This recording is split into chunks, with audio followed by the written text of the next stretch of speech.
Hi guys, তো আজ আমরা আবারও যাচ্ছি কলেজে। তো সকাল সকাল ঘুম থেকে উঠে ঠাকুর সেবাটা দিয়ে আমাদের বিখ্যাত ব্রিজ পার হচ্ছি। তো এই ব্রিজটা করেছিলাম কারণ আমি ভিডিওয়ে আগে শেয়ার করেছিলাম আমাদের দিকে প্রচুর বন্যা হয়েছিল, আমাদের ঘরেও পর্যন্ত জল উঠে গিয়েছিল।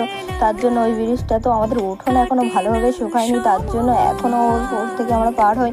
বকতে বকতে দেখো আমাদের কলেজে চলেও এসেছি। আর আজও আমাদের কাজ মিটলো না। আমরা আগের সপ্তাহে এসলাম, বললো এই সপ্তাহে আসতে, তো এসছি। আজ সাইট বন্ধ, তার জন্য আবার বললো পরের সপ্তাহে আসতে। তো কি করবো, কলেজটা ভালোভাবে ঘোরাঘুরি করছে। আর এখানে দেখো স্টেজ সাজানো হচ্ছে কারণ কাল আমাদের নবীনবরণ, তার জন্য। আর এখান থেকে ভিউটা দেখো কত সুন্দর লাগছে। তো এবার আমরা চলে যাচ্ছি স্টেশনে। তো স্টেশনে এসে দিদি আর আমি কচুরি খাচ্ছি, আর ওই দুই বান্ধবী ওইদিকে অন্য খাবার খাচ্ছে। তো ট্রেনটাও চলে এসেছিলো, কিন্তু প্রচণ্ড ভিড় ছিল আর আমরা উঠতে পারিনি। আর এই 1.5 ঘন্টা পরে ট্রেনে আসলো, তো আমরা ট্রেনে উঠে পড়েছি। তো